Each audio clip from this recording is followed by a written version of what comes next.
I've been driving these highways for 7 years now, ever since the funeral, ever since the silence in my house became louder than any engine I've ever known.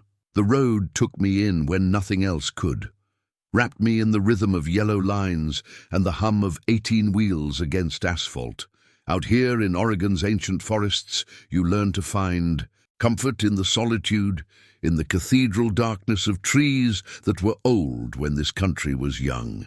The cab became my confessional, my monastery, my escape from a life that had collapsed behind me like a rock slide. Most people fear the isolation, but I craved it like medicine. Night driving through these corridors of Douglas fir and western red, cedar, where fog rolls thick as cotton and the world narrows to what your headlights can reach.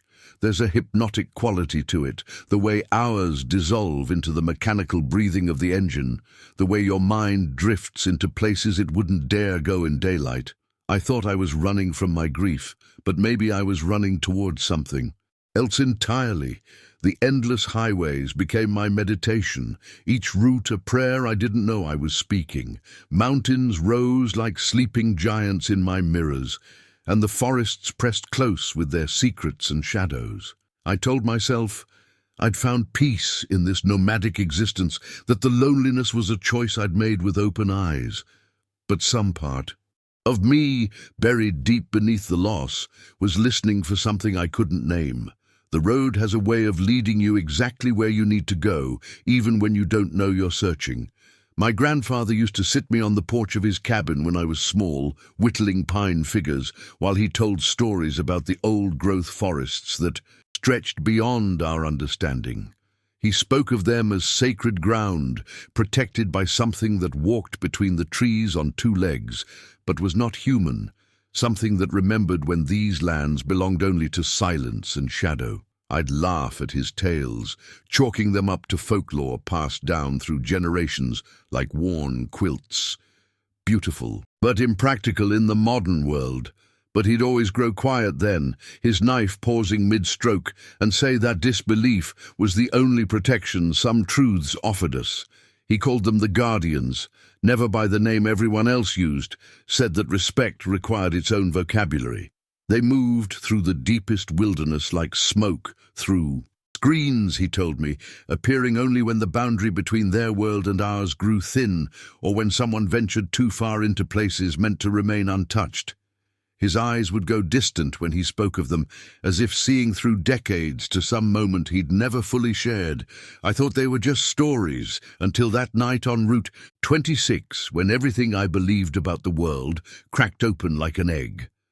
After he passed, I inherited his love for these forests, but dismissed his warnings as the superstitions of an old man who'd spent too many years alone. I drove these routes countless times, confident in my understanding of what was real and what was imagined, drawing comfort from the solid physics of asphalt and steel. But grief has a way of thinning the walls we build between knowing and believing, between the world we're taught and the world that actually exists. Something in my mourning made me permeable to truths I'd spent my whole life avoiding. That fog-bound night near Mount Hood, I finally understood that my grandfather's stories were never folklore at all, but something far more dangerous and sacred. They were inheritance, memory, and warning all woven into one. The fog that night wasn't ordinary weather but something alive, pressing against my windshield like a breathing membrane, separating worlds. Route 26 cut through Douglas firs so ancient their shadows held weight, and the mist moved between them with deliberate slowness, as if the forest itself was exhaling secrets it had held for centuries. My headlights barely penetrated 15 feet ahead, turning the road into a tunnel through cotton and darkness. Then the figure emerged from that whiteness, crossing my lane with a stride that made my breath catch in my throat like a hooked fish. It wasn't the size that stopped my heart, though it stood easily 8 feet tall, with shoulders broad as my truck's hood. It was the way it moved, fluid and purposeful, each step placed with the confidence of something that had walked these exact paths for longer than the highway had, existed, The dash camera caught it in profile for perhaps 3 seconds, but those seconds stretched into eternity as I watched muscle shift beneath dark hair, as I saw its head turn toward my approaching vehicle. Its eyes reflected my headlights with an amber luminescence that held no fear, only a terrible ancient knowing. I slammed the brakes. Without thinking, my body responding to something deeper than conscious thought, some instinct that recognized predator and elder and guardian all at once. The truck shuddered to a stop as the figure completed its crossing and paused at the forest edge, still visible through the swirling fog. For a heartbeat that lasted a lifetime, it stood there, watching me watch it, and I felt the weight of its gaze, like my grandfather's hand, on my shoulder. Then it stepped backward into the trees and vanished, not like something hiding, but like something returning home. My hands shook on the steering wheel as the fog closed around the space where it had stood, sealing the encounter like scar tissue over. A wound. I sat there in the middle of that empty highway, engine idling, understanding with sudden clarity that my grandfather's stories had been waiting all my life for this moment. The creature hadn't fled from my lights. It had allowed itself to be seen, had chosen this crossing, this truck, this particular grief-hollowed driver. I replayed the dash footage immediately, fingers trembling on my phone, and saw in those reflected eyes not animal instinct but intelligence, vast and patient as the mountains themselves. I watched that footage 67 times before dawn, each replay revealing details my conscious mind had missed in the shock of encounter, the way its head tilted slightly, before turning toward the camera as if listening to something beyond my engine's rumble. The deliberate pause mid-stride, giving the lens time to capture its form. Most haunting were those eyes, not reflecting light mechanically like a deer's, but seeming to generate their own illumination from within, holding an awareness that made my chest ache. With inexplicable recognition, in the clearest frame, I zoomed until pixels became abstract patterns, and there in those amber depths, I saw something that shattered my understanding of animal versus human consciousness. The gaze held curiosity without aggression, assessment without fear, and beneath it all a profound sadness that mirrored the grief I'd been running from for 2 years. My grandfather's voice surfaced from childhood memory, whispering that the forest guardians could see into the hollow places in a person's heart, could recognize those who carried losses too heavy for the ordinary world. I replayed the moment its eyes met the camera, and this time I noticed my own sharp intake of breath captured on audio. Not fear, but recognition, as if something dormant in my blood had suddenly awakened. The creature's expression seemed almost expectant, patient, like it had been waiting at that precise crossing for someone specific. For me, the realization settled into my bones with the weight of inheritance. Hour by hour, through that endless night, the footage transformed from evidence into message, from random encounter into deliberate invitation. I tried to sleep in the cab but kept the engine running for comfort, the familiar diesel rumble failing to mask the sounds emerging from the forest. The first wood knock came around 4 in the morning, a sharp crack that resonated through the fog like a gunshot, deliberate and spaced, followed by 2 answering knocks from different directions. My grandfather had described this exactly, the way they communicated across vast distances, triangulating positions, or perhaps signaling that an outsider had entered their domain. Then came the vocalizations that froze my blood despite the heater's warmth. Not animal howls, but something between human speech and primal utterance, guttural syllables that carried meaning I couldn't translate, yet somehow understood at an instinctual level. They weren't threatening, but conversational, as if discussing my presence, debating my worthiness. I gripped my grandfather's old pocket watch until my knuckles whitened, realizing he must have heard these same sounds decades ago, must have sat in similar terror waiting for dawn. The most unnerving moment came near 5. when complete silence descended. No insects, no wind, nothing but my own thundering heartbeat. Something massive was moving just beyond my headlights' reach, circling the truck with footsteps so carefully placed they barely disturbed the forest floor, testing, measuring my reaction to this impossible boundary I'd crossed. When I finally glimpsed movement through the side mirror, I understood this sleepless vigil was my initiation, and whether I passed or failed would determine if I ever left this place. Dawn broke through the fog like a reluctant confession, revealing what the darkness had hidden. I stepped from the cab on trembling legs, coffee abandoned and cold, drawn by an intuition older than reason toward the tree line where something waited to be discovered. The footprints began exactly where I'd sensed that circling presence hours.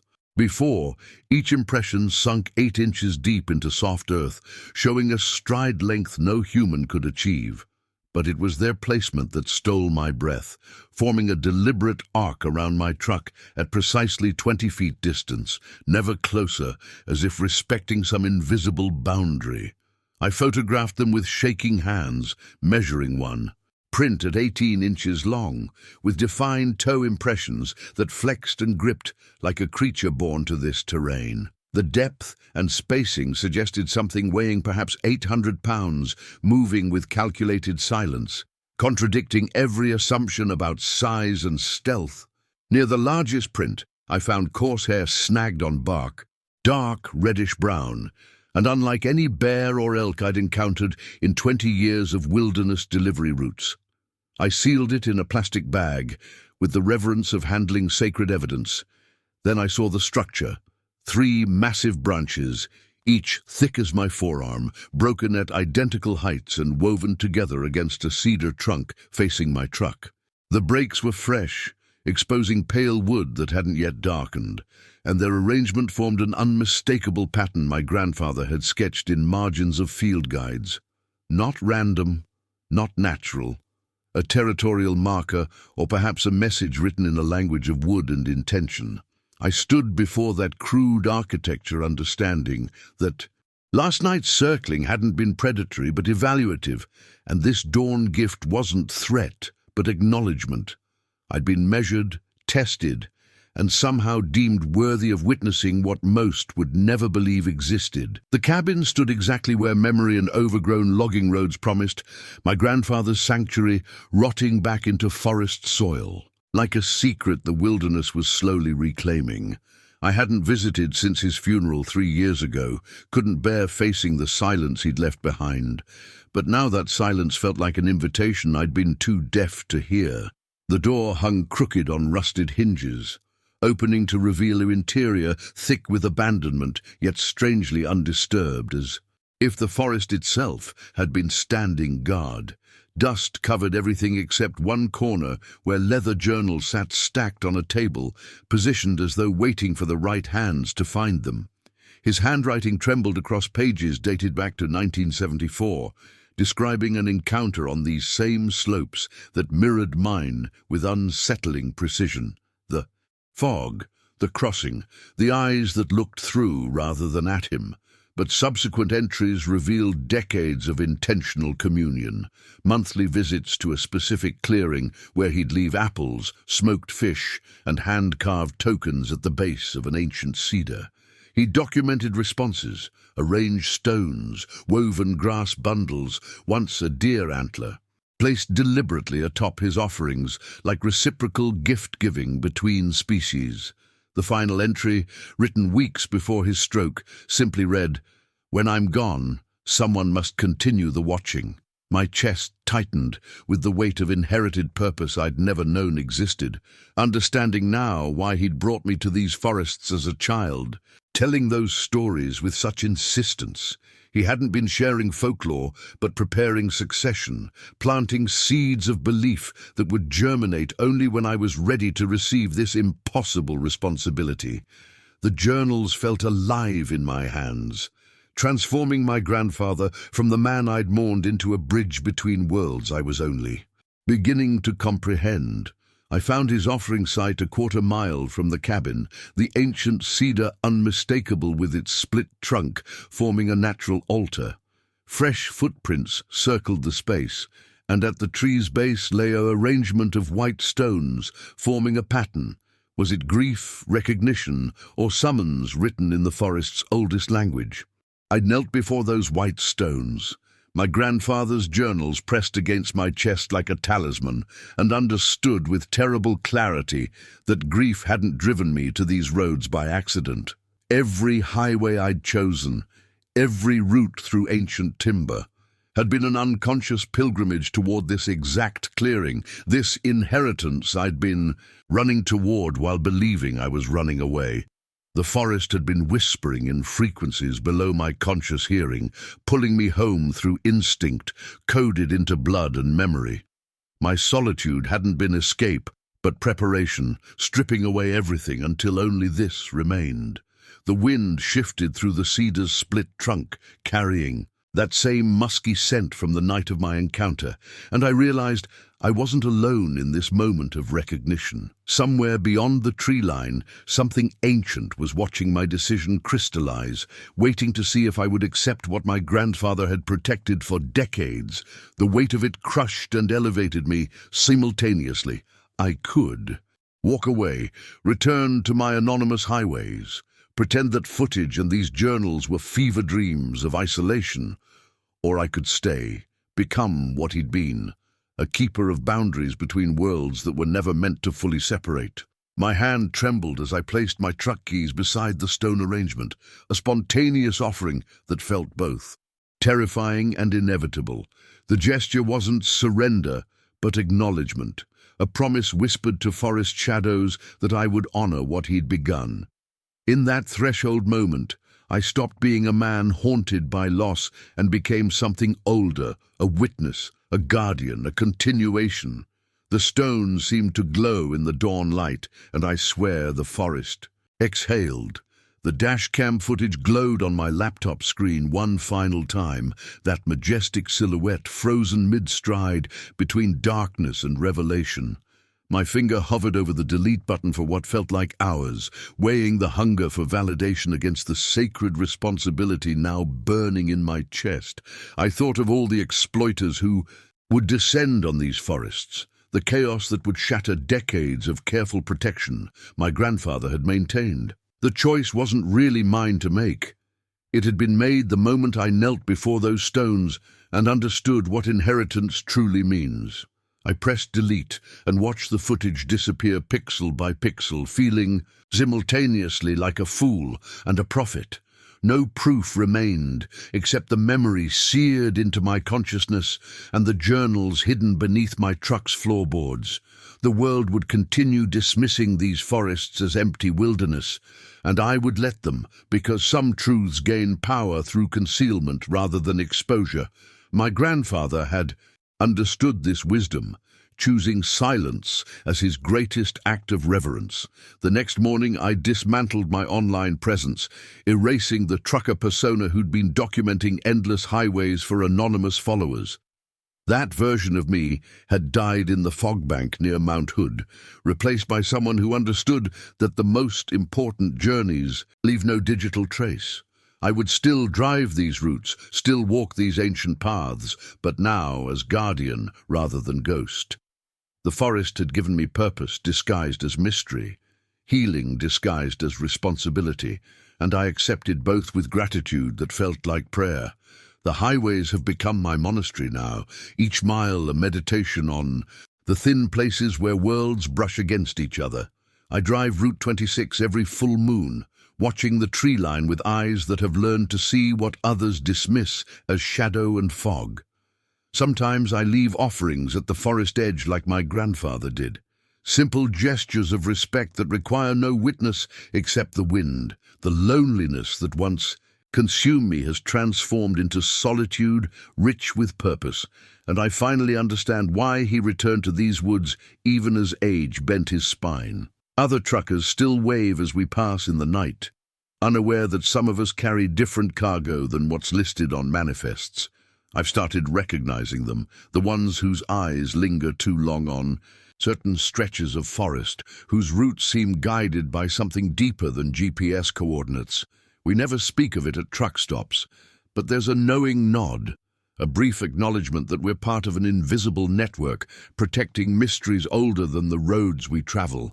My grandfather's journals mentioned others like him scattered across decades. And now I understand we're links in a chain forged by wonder and humility. The grief that drove me to these endless highways hasn't disappeared, but it's been absorbed into something larger than my personal pain. I carry my losses and my responsibilities together now, understanding they're inseparable, that sometimes we're broken open. Precisely so, something sacred can be poured in. The forest taught me that healing doesn't mean forgetting, but rather transforming what haunts us into what guides us forward. I'll drive these routes until my hands can no longer grip the wheel, then pass these journals to whoever the forest calls next.